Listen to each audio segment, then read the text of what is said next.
Thank you so much. Thank you and good afternoon. We are so happy to have all of you here with us at the internationally renowned Glimmerglass Opera Theater here in Cooperstown, New York, to celebrate our 2024 award winners. Joining me on stage are Joe Castiglione, the radio voice of the Boston Red Sox, who's been behind the mic for a record 42 seasons, calling 4 World Series titles and countless memorable moments for Red Sox Nation, earning him the 2024 Ford C. Frick Award.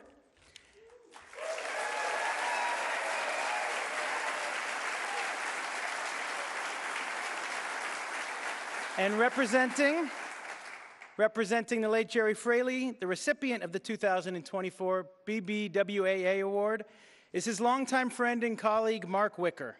Gerry spent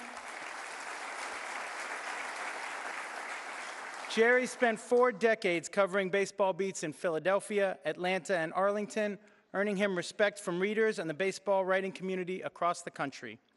And we have with us BBWAA President Chad Jennings, who covers the Red Sox for The Athletic. And with that, I would now like to introduce the chairman of the board of the National Baseball Hall of Fame and Museum, Jane Forbes Clark.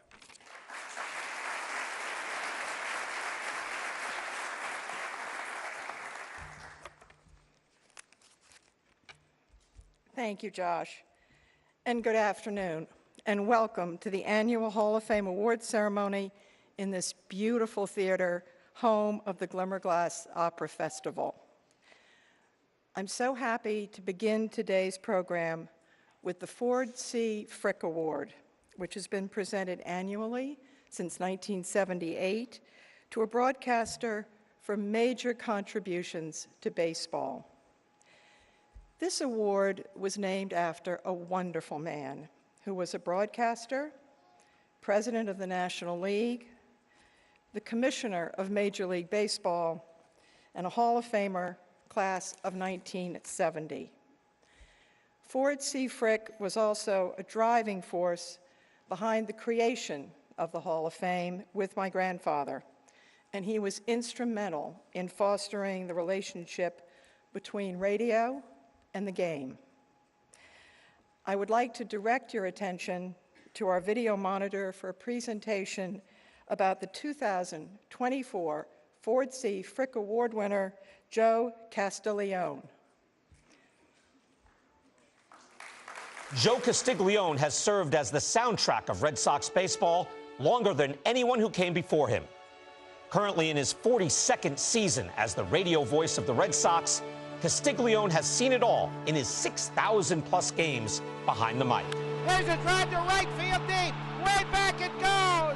Number 500, David Ortiz. Castiglione joined Boston's booth in 1983 on a 1-year agreement that ultimately turned into a prolific career. 2 decades later, he made history as the first Red Sox broadcaster ever to call the final out of a World Series. Ground ball stabbed by Folk. He has it. He underhands the first, and the Boston Red Sox are the world champions. For the first time in 86 years, the Red Sox have won baseball's world championship. Can you believe it? When you have a moment like that, your first impression is try to be smooth, try to be accurate. Don't blow it, first of all. The main thing is, though, to keep it simple. Can you believe it? In short order, that rhetorical question became the punctuation mark of many memorable New England evenings. Swing and a miss. It's over. The Red Sox have swept the Colorado Rockies. The Red Sox are the world champions of baseball for 2007. Can you believe it? Especially in October. Swing and a miss. Strike 3. It's over. The Red Sox have won the world championship. The Boston Red Sox beat the Los Angeles Dodgers 5-1. Can you believe it? After nearly a half-century in the game, Joe Castiglione is now the 2024 winner of the Ford C. Frick Award for Broadcasting Excellence. And by the way, the answer is yes, Joe. We can believe it.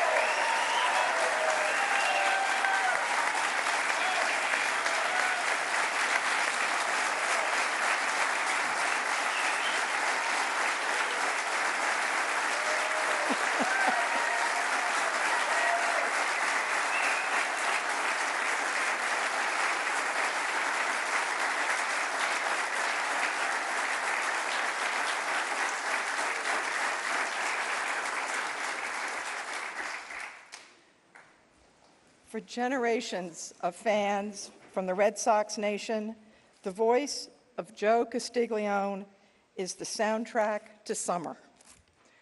Beginning at Colgate University and at Syracuse University, both not far from here, his broadcasting career moved on to Youngstown, Ohio. After a move to Cleveland, he began calling Indian games in 1979 before working for the Milwaukee Brewers in 1981.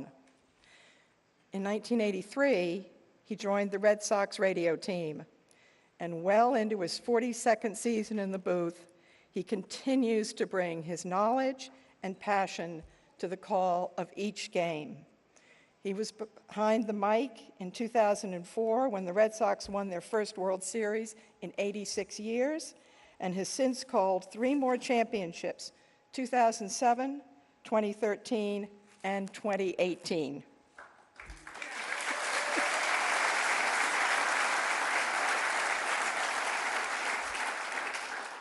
As the longest tenured broadcaster in Red Sox history, he also called 4 no-hitters and 2 20-strikeout games. Ladies and gentlemen, please welcome our 2024 Ford C. Frick Award winner, Joe Castiglione.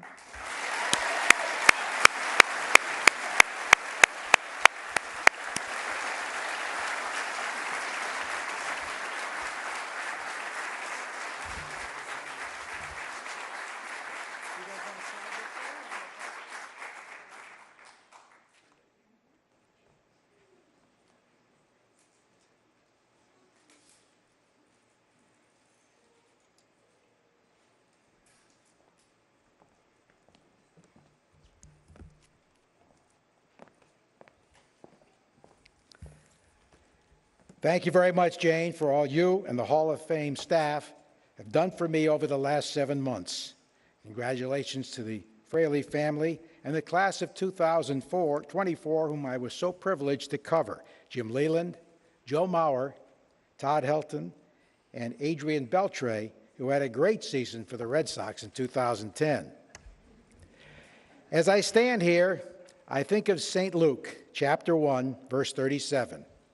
For with God, nothing shall be impossible. I never thought this award would be possible with so many worthy candidates, and I'm honored to have been selected by previous winners. I've had so many connections to Cooperstown. The late Bill Guilfoyle, Vice President of the Hall of Fame, who along with sports writer Bill Christine, introduced me to covering Major League Baseball when Mr. Guilfoyle was Media Relations Director of those great Pirate teams of Clemente and Stargell. My hometown friend, George Grand, who emceed many player inductions here. George presented me with a beautiful Hall of Fame jacket the very next day after my election. And his late brother, Carl Grand, a great broadcaster in New Haven, advised me and hired me as a public address announcer for the New Haven Wonderettes softball team at the age of 19. And my dear friend, Jeff Idelson, our intern and broadcast statistician in the 80s, who went on to become president of the National Baseball Hall of Fame, making us so proud. Josh Rawitz, the current president, who along with Vice President John Shestakowski, called to inform me of this honor. I tried to put the call on speakerphone, but instead of hitting the white button, I hit the red button. Yes, I hung up on the Hall of Fame. It was a long 30 seconds till they called back. And thanks to Shesta's predecessor, Brad Horn, and his wife, Whitney, who, along with Pam Kent of the Red Sox, have been our guiding lights for this weekend. My first hope was to be Mickey Mantle, but as Frick Award winner Ernie Harwell used to say, I wanted to be a ball player in the worst way, and that's exactly how I played. But I think broadcasting baseball has always been my true vocation, guided from above. My late dad, Dr. Frank, a dermatologist and father of 8, hit me fungos, taught me to read the box scores, and had me listen to the great Mel Allen, who would become my broadcast hero. I would pretend to be Mel and announce my own fungo games in the backyard. The neighbors thought I was crazy. Dad and Uncle Charlie seldom missed a broadcast. One night, Dad and my mom, who's listening today, were attending a drama at the Schubert Theater in New Haven. Dad was also listening to our game on his headset. Somehow his earpiece got disconnected, and my home run call was heard at a critical moment in the production throughout the theater. I got my start 50 miles from here at Colgate University, broadcasting Colgate football and basketball, and on the college radio station, and spinning the hits of the 60s as Joey C. the Big Cheese. What an honor it is to have President Brian Casey here today and others from our Colgate family. My first professional experience was due to the kindness of a wonderful broadcaster named Lloyd Walsh, who called Colgate football for 37 years on WRUN in Utica. Lloyd knew how tough it was to get that first professional job on the resume, so he'd switch places with me in the third quarter and let me work on his professional station. Lloyd covered many great athletes here in Central New York, including a great tennis player from Rome, New York, named Rob Manfred. Yes, the commissioner of baseball. Colgate basketball led me to another mentor, the late Bill O'Donnell. After we both broadcast Colgate's triple overtime loss to Syracuse in 1965, me on the college station and Bill on WSYR, I accidentally started to walk off with Bill's gloves on a frigid night, and that's how we met. Bill soon joined Frick winner Chuck Thompson in the Baltimore Orioles booth, and he would critique my tapes and inform me of job opportunities. After working as a DJ and newsman and staff announcer in Connecticut, Western Mass, and Syracuse, I made the most important move of my life when I went to Youngstown, Ohio, to be a TV sports anchor. There, I replaced Chuck Tanner, who did the sports during the off seasons when he was a minor league manager.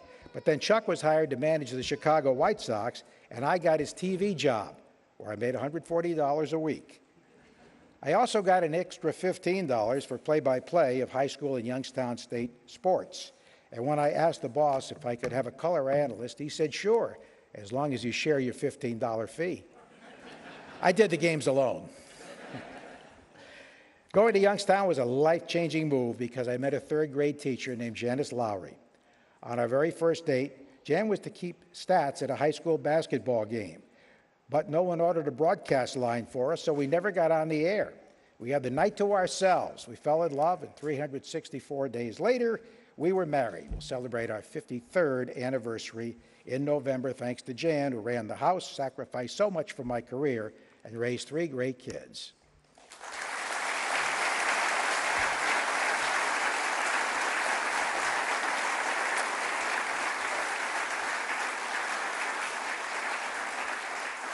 Joe Jr., known as Duke, a TV sports anchor for 20 years in New York City and now in his 6th year as sports director at Channel 5 in Boston, and Kiki, his bride of 25 years.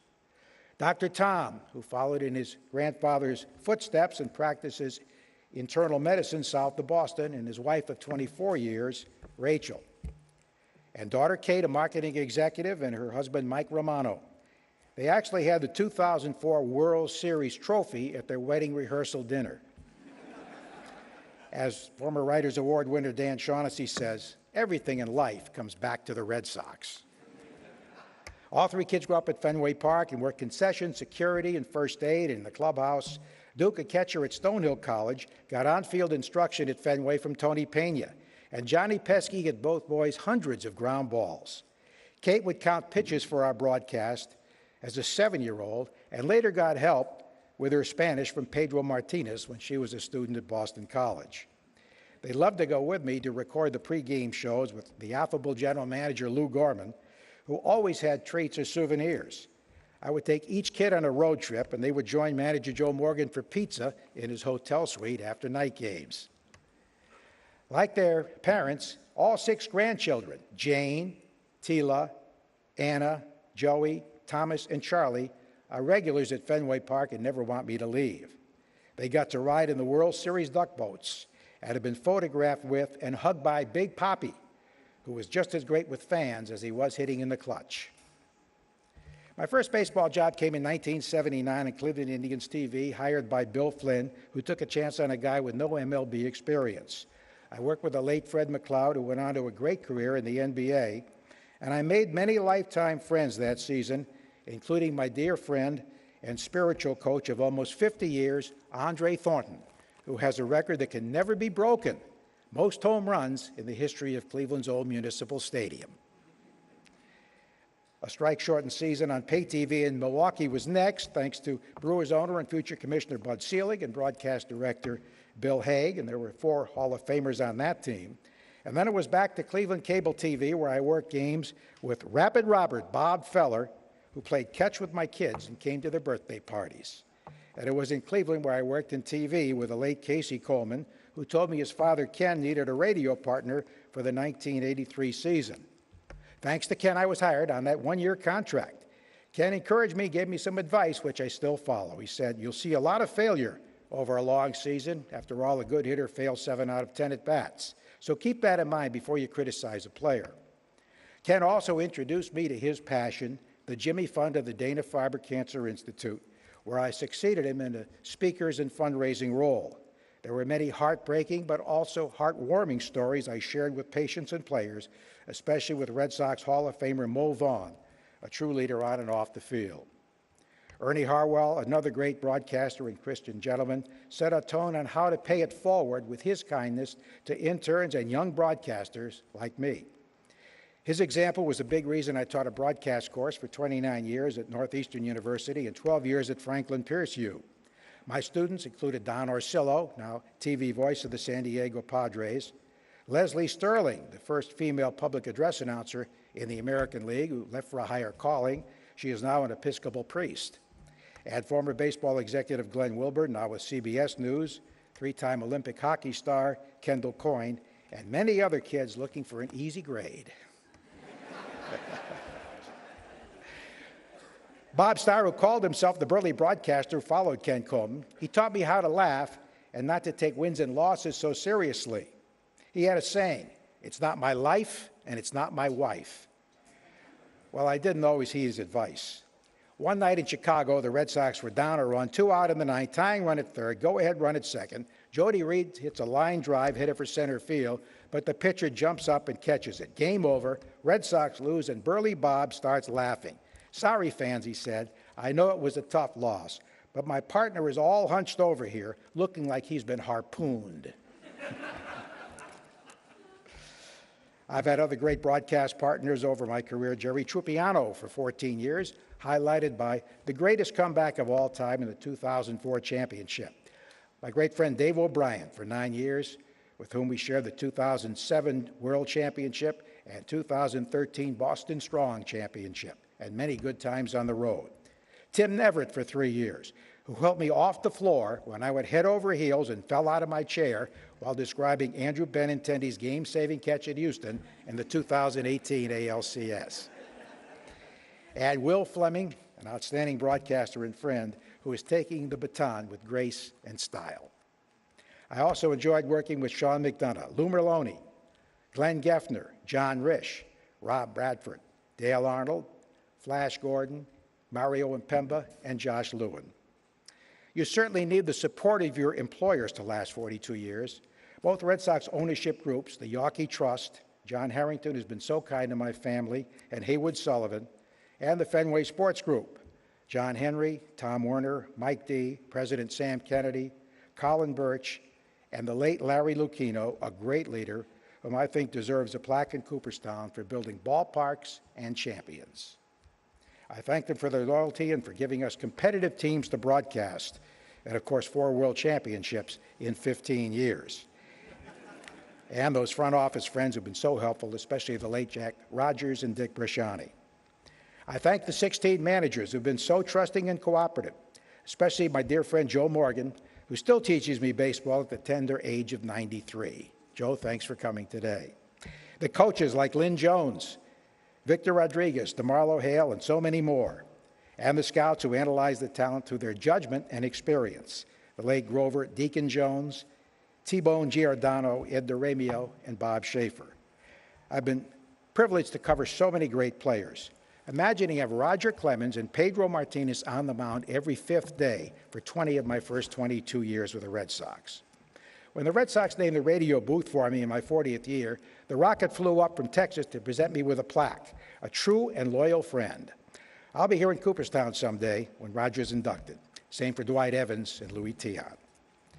10 years ago, I was elected to the Red Sox Hall of Fame, and what made it even more special was going in with Pedro Martinez, the most charismatic athlete I've known, along with David Ortiz, Roger Clemens, and Nomar Garcia-Parra, who was headed to Cooperstown till injuries intervened.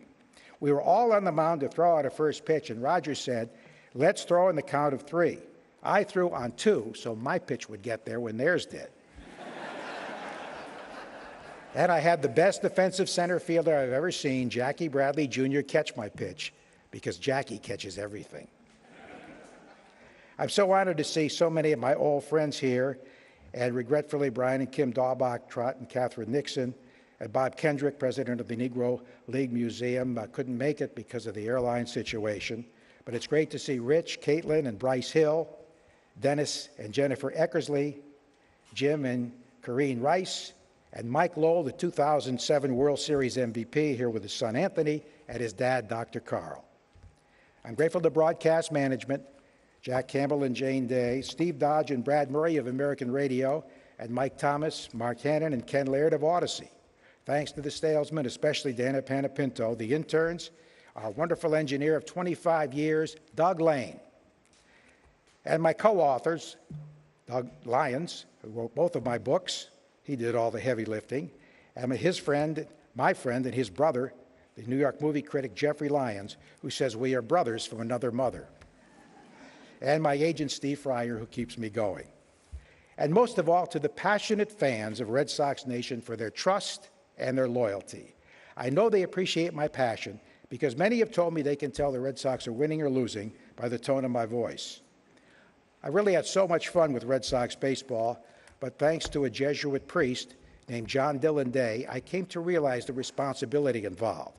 Monsignor Day told me, what you have is an apostolate, because you bring light and joy to the elderly and the shut-ins who plan their whole day around your broadcast, the overlooked demographic. At my 50th college reunion, a classmate said to me, "You're the one guy who did exactly what he said he wanted to do." What a blessing. This honor caps the many blessings I've had, and the catchphrase fits so well. Can you believe it? Thank you so much.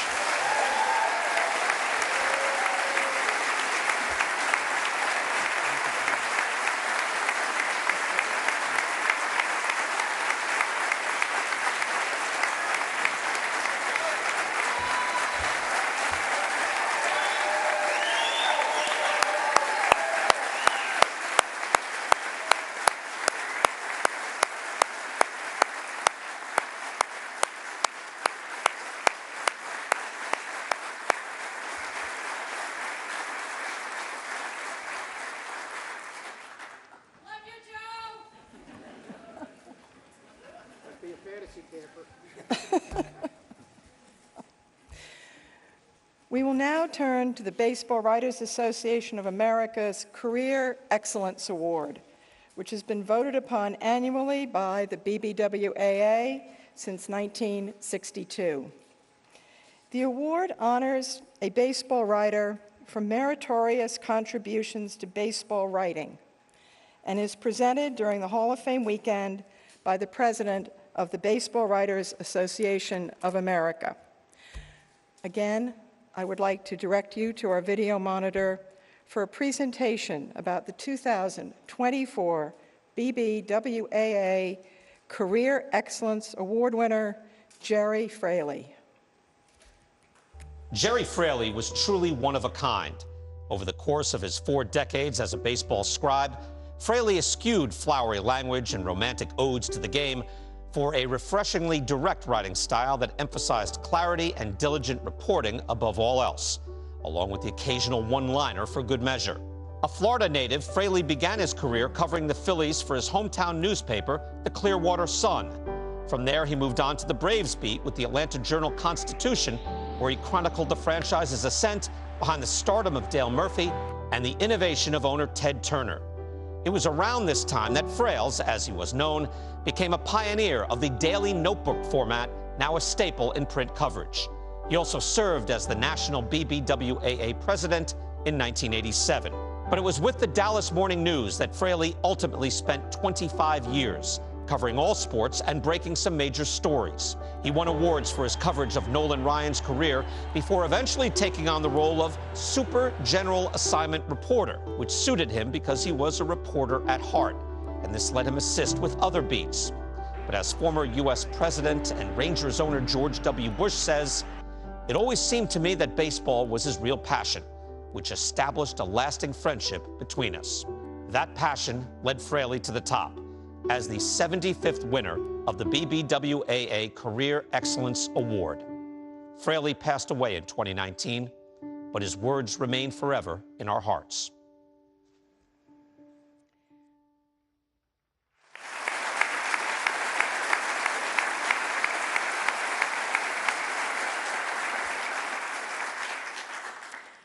I would like to invite Chad Jennings, who covers the Red Sox for The Athletic and is president of the Baseball Writers Association of America, to tell us more about Gerry Fraley and his illustrious career. And I would also like to ask Gerry's longtime friend and colleague, Mark Wicker, to join Chad and I.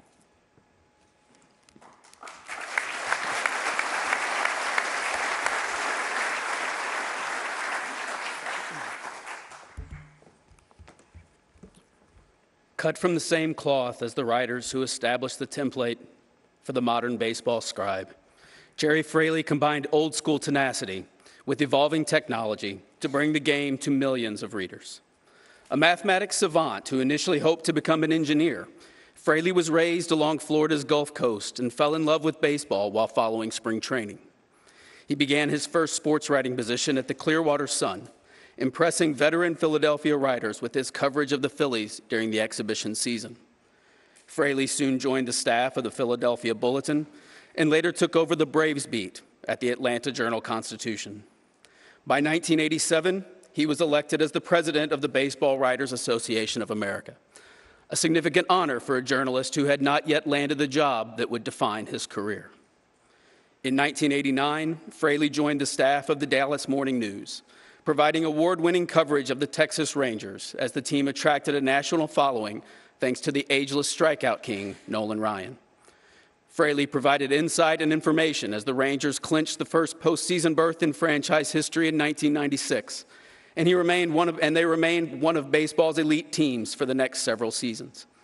He documented every move, including Alex Rodriguez's record-setting free agent contract and Texas's back-to-back American League pennants in 2010 and 2011.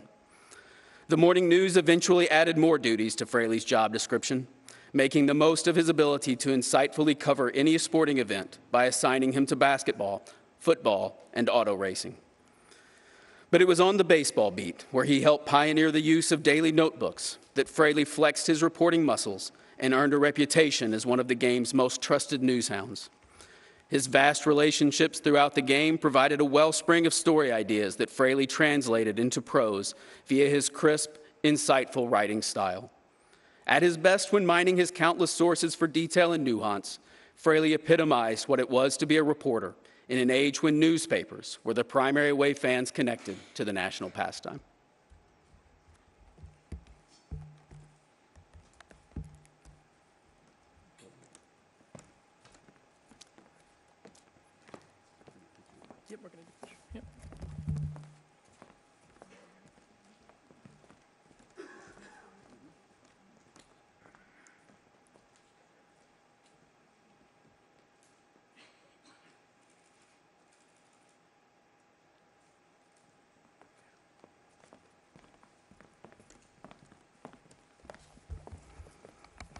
Good afternoon.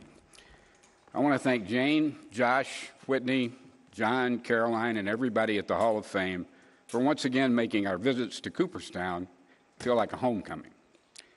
I also want to congratulate Joe for the Frick Award. Thank you, Joe, for season after season in the Red Sox golden age for informing and entertaining one of the best fan bases in sports.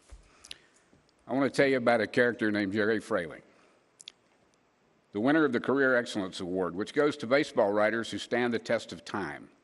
Ideally, the winner is a beat person who covers the team wherever it goes and whatever it does. It means getting to the ballpark 5 or so hours before the first pitch, walking out at midnight or later, showing up at airports before dawn. It requires organization, stamina, the ability to use statistics without letting them use you, the knack of reading a baseball clubhouse and maintaining relationships with players who might not always appreciate your commentary, and seeing everything that happens, and some things that don't, over 9 or more innings. We are honoring Gerry Fraley today because he is the epitome of all that. He knew the teams he covered better than they knew themselves. In 1980, I was covering the Phillies for the Philadelphia Bulletin, who did their spring training in Clearwater, Florida. We would read all the papers in the morning. Pretty soon we realized that this kid from the Clearwater Sun knew at least as much about the Phillies as we did and didn't even need a month to do so. That was Gerry, and when I left the Phillies beat in 1981, we hired him. The paper went out of business in January, but Gerry was already in demand. He went from there to Atlanta to Dallas, covering baseball all along, but he covered other pro teams when needed, along with college football and stock car racing. Some of us joked that Fraley could cover 2 teams at once if he had to. Claire Smith said he could cover all 30 major league teams at once, too. Eventually, we realized we weren't joking. Gerry related to players because he had the same approach they did. When he came to the ballpark every day, he came to win. He defined winning by finding out something nobody else knew, by separating rumors from facts, by realizing that something in the 3rd inning could affect something that happened in the 7th inning. He processed everything quickly and always hit the deadline. And then he would get out his day book, his spiral notebook, in which he would keep detailed numbers on every team and every player, day by day, for all 162, plus playoffs. Actually, he didn't like the playoffs all that much, and he had no use for opening day, because that was the day people show up just to be seen. He preferred Game 2 of 162 with the hardcore fans. It was made for him, the beginning of the grind. As a high school senior in Clearwater, he was on independent study because the teachers had run out of things to teach him. He had a perfect score on the math section of the SAT, which allowed him to attend Carnegie Mellon, a place where talented people of all sorts were allowed to thrive, where the actor Holly Hunter was a classmate, and where Gerry discovered a sandwich that had French fries inside. He always had a fondness for Pittsburgh. Baseball once had a rule against fraternization. Players were discouraged from talking to their opponents before games. That rule, of course, is long gone, but Fraley adopted it as his own. He was a relentless opponent, personally and professionally, for any poor soul who was unfortunate enough to cover the same beat for a different newspaper. No wonder he got along with Bob Gibson, who didn't speak to National League teammates at the All-Star game. His friend Rick Gosselin described him in 6 words: no better friend, no worse enemy. And there's little question that Gerry took his attitude over the line at times.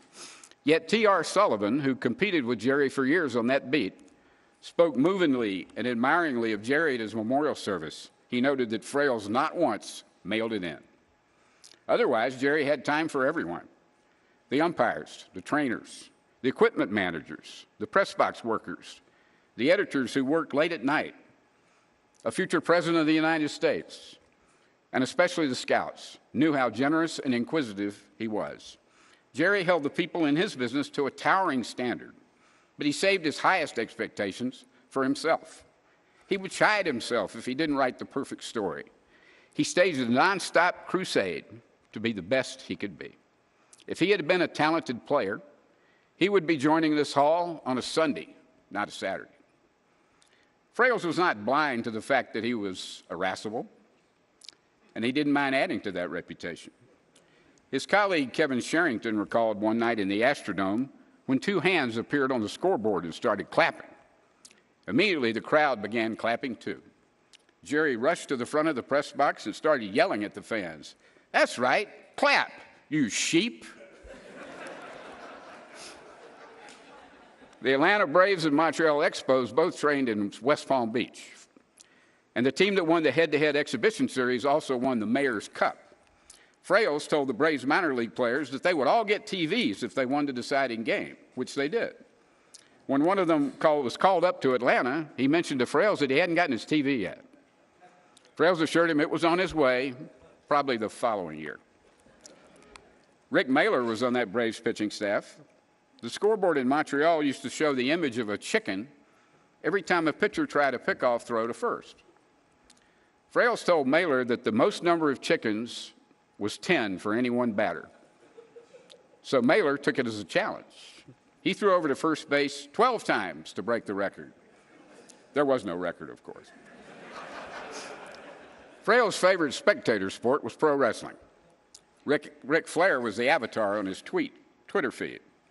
He felt, half seriously, that Randy Macho Man Savage, who was actually Randy Poffo and played 4 years in the Cardinals minor league system, should get Hall of Fame consideration. After an Arizona Fall League game, he and I went to a sedate Phoenix restaurant populated by people who were there for the early bird special, and he demanded to watch the WWF telecast on the TVs. Yes, a Fall League game. Gerry didn't believe in off-seasons. But his work wasn't the most important thing in his life. In every conversation, Gerry talked proudly of his sons, Sam and Tyson, and he'd be prouder to see the young men they'd become. Twice he put his career on hold with them in mind. They were at his house in Grapevine, Texas one Sunday in mid-May of 2019, when Rick Gosselin, Tracy Ringlesby, Bob Dutton, and I visited Frales. Gerry sat in the Barca Lounger and listened and laughed to all the old stories. He was exhausted by his fight against cancer. I'm sure cancer was exhausted too. It couldn't have picked a better matchup, a tougher matchup. He still went to the ballpark as long as he could, shuffling all the way, carrying his computer and his notebooks, wearing a port for his medication. The Rangers recognized this and moved his parking place nearer to the press door. He still went downstairs to the clubhouse, as always. Tony Beasley was on the coaching staff then, a cancer survivor, and he served as Gerry's spiritual advisor. In late April of 2019, Gerry wrote the lead on a Dallas Stars playoff game on Deadline. His last story was published May 5th, 2019, and was about Rougned Odor's coming out of a slump and whether Delino DeShields would be sent to AAA. He died 5 days after we visited him on May 25th. Frales, we love you. We miss you every day. I hope you've enjoyed this ceremony, and I pray that it did you justice. But if you missed it because you were updating your day book, we understand. Thank you.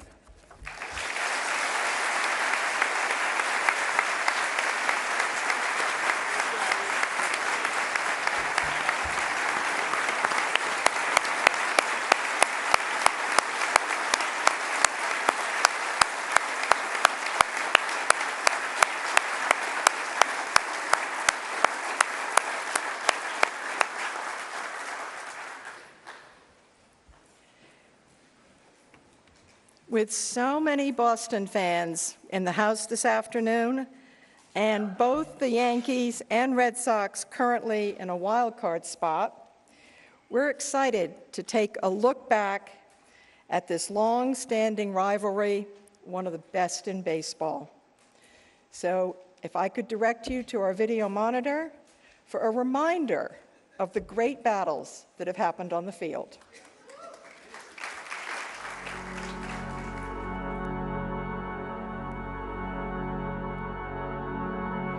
Passion and emotion. Two crucial elements needed for and enhanced by great competition. And nowhere do passions run deeper or emotions run higher than when the Bo Sox and Pinstripes share the diamond. As rivalries go, only Cain versus Abel comes close. We all know how that turned out. The roots of this divide go beyond the Babe. It has left the box score and entered the bloodstream. My dad's a pretty determined guy, so we knew he was going to end up pitching, but we didn't know if it was going to be with his right ankle or without. Two great American cities separated by a mutual hatred. For generation after generation, the same line is drawn in the sand line. Beat these guys at all costs. For my dad, he always got more jacked up to play against the Yankees. He was intense anyway. He always brought it to the ballpark every day. But there was something bigger about playing the Yankees. And through feast and famine, war and depression, the feud has held steady. In 1941, the greatest competition that was going on in baseball was between Ted Williams and Joe DiMaggio. Joe DiMaggio would go on to win the MVP, but at the time, Dad thought it was great, and he deserved the MVP because he had no idea at the time how significant 406 would become. Legends on both sides sacrificing everything for the cause. Some have played for both pride and nation. But far from easing tensions, these hero villains only serve to turn up the heat. On the field, no quarter is given.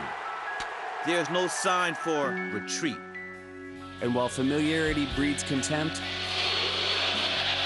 so too does intensity breed respect. Within the Ruth family, the rivalry still exists just like every other family. And yes, because of Babe, it's in the blood. It's very strong in the blood. It's the feud that's given birth to a curse, a massacre, a monster, a murderer's row, and yes, even an evil empire. It's where they play for keeps, where they take no prisoners, where victory is the only acceptable form of revenge. You get excited. It's just like a dad watching a Little League game and your kid hits a home run. The rivalry to end all rivalries. The Boston Red Sox versus the New York Yankees.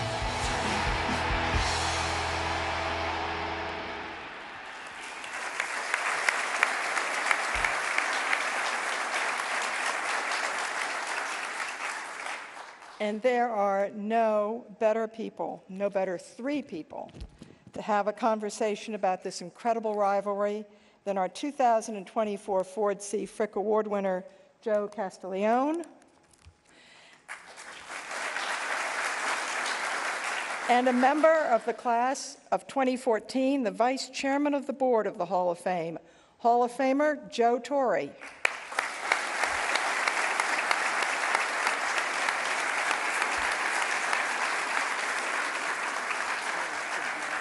And from the class of 2022, Hall of Famer David Ortiz.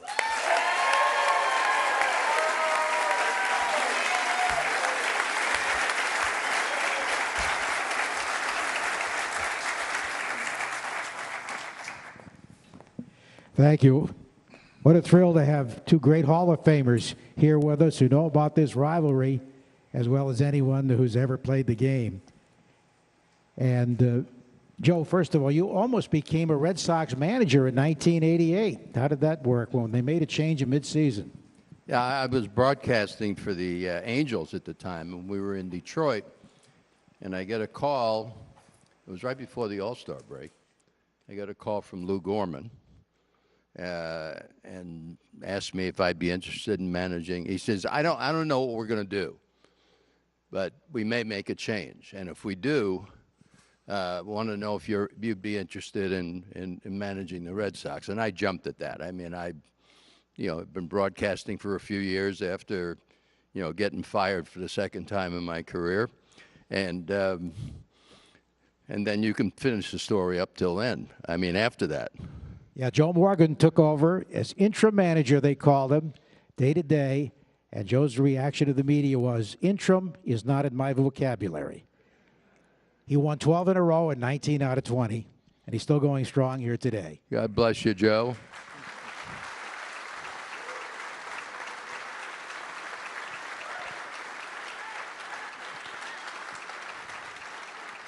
And with making that job more permanent, I bought a box of cigars and sent them to Lou Gorman, and I said, thanks for thinking of me. Oh, I'm sure he appreciated that. David, you came up with the Twins. Remember, you had a grand slam against the Red Sox early in your career, and then Pedro recommended you to the Boston Red Sox. How did that work? I guess it worked out pretty good. Yeah. You're here. You asked the wrong guy that. Right. But you saw him in a restaurant? Yeah, I kind of bumped into Pedro.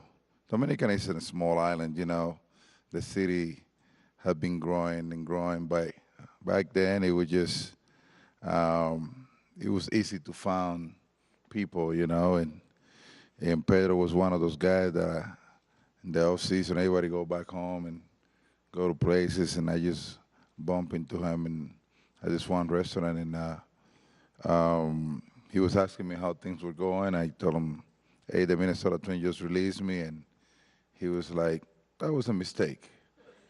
It was. Let me get you on board with the Red Sox, and that's how it went down. And then you came to spring training. I remember you were sharing the DH roles with Jeremy Giambi, and then you had a 14th inning home run in Anaheim to win a game, and after that you just took off on the 2003 Red Sox, which was one of the most powerful teams ever. Absolutely. Yeah, I mean, my case, it was pretty much one of those cases that we see it a lot in baseball, you know, lack of opportunity sometimes, and once you get that opportunity, you never let go. Joe, you grew up following a great rivalry, the Brooklyn Dodgers, New York Giants, and even though you were from Brooklyn, you were a Giants fan. Then you later managed the Dodgers, saw that series from a West Coast perspective. How does Red Sox-Yankees compare as a rivalry? Well, yeah, I grew up living in Brooklyn, and I was a Giants fan, which was, you know, a mortal sin. You weren't allowed to do that. And we had 3 teams in the New York area at the time, and if you were a fan of one of the teams, you automatically hated the other 2. So, you know, I hated the Yankees and I hated the Dodgers, and I wound up managing both those teams. But the rivalry, you know, I thought that was ferocious. I mean, you got 2 teams in the New York area, and the rivalry was so strong. You know, and then I played with the Cardinals, and I had the sense and feel of the Cubs and the Cardinals, which was amazing. And then when I came to the Yankees, nothing can compare with the Red Sox-Yankees. It even got to the point where Don Mattingly's son was going to be drafted, and he didn't want the Red Sox to draft his son, okay? But the rivalry was so crazy that when we'd play, you know, you play 18, 19 times a season, you know, after one of the series was over, either Terry Francona would call me or I'd call him and would say, we're glad this crap is over for 6 weeks. It's, you know, because everything was like World War III. I mean, the media jumped on it, loved it, and, you know, I guess, you know, we pretty much lived up to everything because, as you saw in the video, you know, 2 teams that were pretty passionate. When did you become aware of it, David? Because you hit the Yankees so well right from the get-go with the Red Sox. It really hit home for me after the playoff 2003.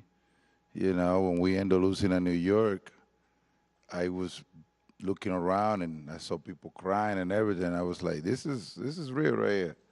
You know, I mean, coming from Minnesota, where, you know, basically it was your family coming to watch you playing over there. And then all of a sudden, you know, you have the most incredible fans making you feel the heat. It was a whole totally different game, you know what I'm saying? And once I saw that happening after the 2003 playoff, I was like, man, this town right here, this is a baseball town. This is real right here. And that's how I started engaging myself to the rivalry. Joe, Larry Lucchino coined the phrase for the Yankees, the evil empire. This was about the Jose Contreras signing. And your boss didn't take too well to that term, did he, Mr. Steinbrenner? He didn't take, you know, he didn't take that very well, or a lot of other things he didn't take very well. He certainly didn't like to lose, and he really didn't like to win by 1 run. He wanted to beat somebody by 10 all the time. But you know, the rivalry was ferocious. I mean, there was no question about it. And having to play each other so many times, you know, all the things you think may happen did happen. And it was, you know, we certainly prepared. I remember we had one series against Baltimore at home, and we were going up to Fenway right after that. we played probably the worst game because I think we looked right through that series that we were playing Baltimore because we knew what was, ahead for us. And it really consumed us. There was no question. You can say it's just another ball game, but that wasn't the case. Well, certainly the height of the rivalry, I guess, was first in the 70s, Carlton Fisk and Thurman Munson, Bill Lee, and that group, and then 2003 and 2004. And really the seeds were sown for the Red Sox championship in 2004 and 03 when the Red Sox came so close. They had a walk-off home run by Trot Nixon and big hits by Big Papi to win the series with Oakland. And then they took the Yankees to the 7th game of that ALCS. We're leading 5-2 late, and then eventually Aaron Boone hit the crushing blow to beat the Red Sox. And you guys both saw it from opposite perspectives, but one, the ultimate high, and the next year, when the Red Sox rallied from 3-0, the ultimate low. There was nothing in between in those 2 seasons. No, you're right. There was no there's nothing mediocre about any game we played. But 03, with Pedro pitching, and they went ahead of us, and I think Roger, started for us that year. And the one funny thing about it, that game, Mel Stottlemyre, my pitching coach, come in before the game. It's Game 7, obviously. There's no tomorrow, and he says Mike Messina's available out of the bullpen, but let's have him start an inning. So the inning where it looked like Roger was going to get in more trouble and we're already behind in the game, I said to Mel, get Moose up in the bullpen, and he got Messina up, and when I'm out to make a pitching change, I bring Messina, and it's the bases loaded, and nobody out, or I think it was nobody out. It was nobody out. And he comes into the game and gets out of the inning without giving up a run, and he went on to pitch a few more innings. And then he came to me after we took him out of the game, and he said, I thought you weren't going to bring me in the middle of inning. I thought I was going to, start an inning. I said, I guess we lied to you. I didn't know what else to say to him. I said, but you gave me a good idea for next year, because now that I know you can work out of the bullpen, and I got halfway through that sentence, and he walked away from me. So. But I'll tell you what, I remember that move, and when you take out Clement at the moment, me just, my first year there with the Red Sox, I asked myself, man, he's taking out the rocket in this situation. I mean, that type of pitchers, they always want to find a way to bounce back and do their thing, and just watching Mr. Torre just going out there and be like, hey, I love you, but I ain't losing this game today. I was like, that's a hell of a manager right there, It certainly is. Well, the next year, Joe, the ultimate. Well, let me, when we win the game, when Booney hits the home run, the one thing, aside from the happy thing I saw Manny run off the field, which means we won the game, see? And when he hit the home run. But the one thing that really struck me, I saw Tim Wakefield walk off the field. And he just, walked off, his head down. And, this guy, and you talk about what baseball, to me it's a game of life, okay? And Tim Wakefield had a heck of a year that year. And, all of a sudden it's just like falling off a cliff. It's over with. And it really struck me that, he didn't deserve that ending, okay? And so go ahead and pick it up from there, and then I'll finish that story. Well, certainly Wakefield helped save the Red Sox the next year. Down 2-0. They get blown out 19-8 in Game 3 to go down 3-0. No team had ever rallied for that from that deficit. And Tim offered to pitch the rest of the game to save the bullpen and the other starters. And the Red Sox went on from there. Did that sort of galvanize the team when Tim did that to rally the team a little bit? Absolutely. Tim was the perfect guy for the organization of all time. You know, he don't care if you want to bring him out of the bullpen. When it was playoff time, he was ready no matter what. I mean, that guy saved us so many times.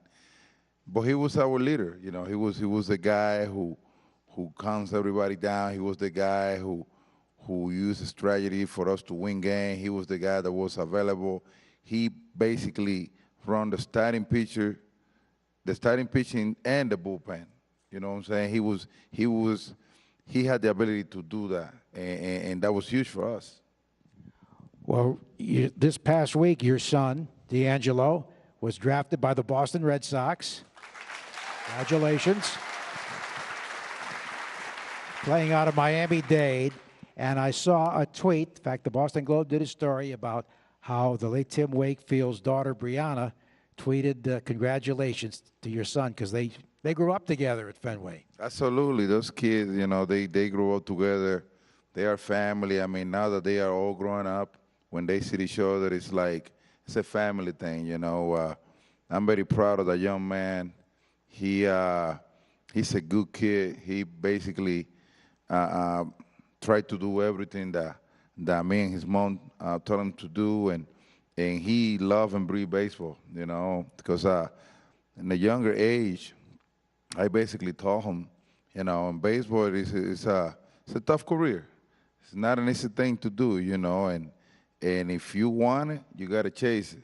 I mean, I'm your dad. I'm going to give you advice. I'm going to teach you what I know, but you are the one in charge. We're going and getting it, you know, and he's aware of. Well, certainly it's great that relationship continues. And Brianna would be a student at Boston College this year as a freshman, Tim Wakefield's daughter. One thing you guys both share, and the greatest 1-2 punch I've ever seen, Manny Ramirez and David Ortiz. And you got to manage Manny as well. Yeah, keep applauding for that. I know. One time, we had a right-hand pitcher on the mound, and I walked David to get to Manny, and Manny hit one off the wall. And, you know, the next day he looked at me and he went like this, "Don't do that." And I promised I'd never do it again. But as luck would have it, when I was managing the Dodgers, Manny came over and, you know, and became one of my players, which was a kick. I mean, I always admired what he did, obviously, on the field, not liking it, but admired it. And he come over and he said, you know, "Joe, what do you want me to do?" I said, you know, Manny, why don't you get your hair cut? So just to begin with. And he said, "You want me to get my hair cut?" I said, "Yeah." So he come in like 3 or 4 days later, comes into my office, and he stands there and then turns around, you know, just to show me, you know, what do you think? I said, "What do I think about what?" He says, "Hey, my haircut." Well, he got about this much cut off his hair. I said, "It looks great. Don't worry about it." But he was special. There's no question. No question. And David Ortiz mentored him. Right? Oh, man, I'm telling you, I went through so many things with a man. You had no idea, you know. But the one thing that I can tell you about him, he worried so much about competing, preparing to compete, and, you know, to find a way to beat you. That is, it was amazing. Like his preparation. I got the memo early. I understand why he was one of the greatest hitters in the game, and he get prepared for. He used to do his homework very well, and the type of way that if you observe him, you will learn. He wasn't the guy that liked the camera as much, but if you watch him closely, I mean, he was a masterpiece when it comes down to hitting. Yeah, when I had him, you know, we'd be on the road, and I'd be at the ballpark early, you know, for a night game. It would be like 12, 1 o'clock, and Manny would be there taking batting practice. He'd get in the batting cage and take batting practice, then go back to the hotel, you know, lay down for a bit and come back.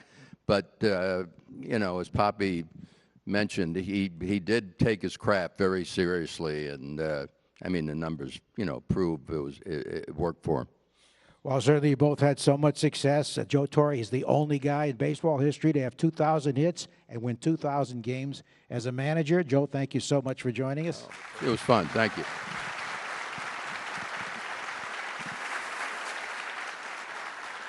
And a guy who was a Red Sox Hall of Famer, first ballot Hall of Famer, hit 688 in the 2013 World Series, so many clutch hits, walk-off hits, and one of the great people the Red Sox have ever had. Big Papi David Ortiz.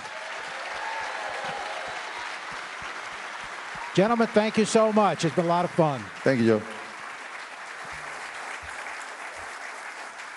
How fun was that? I'd now like to ask Mark, Joe, David, Joe Torre to join Josh and myself.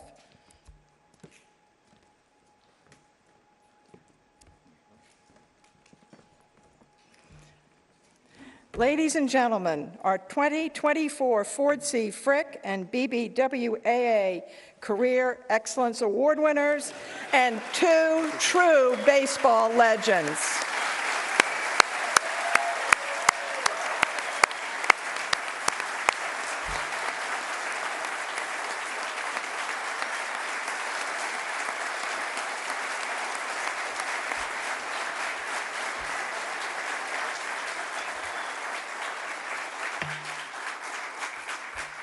Thank you all so much for coming this afternoon to this wonderful place, the home of the Glimmerglass Opera Festival.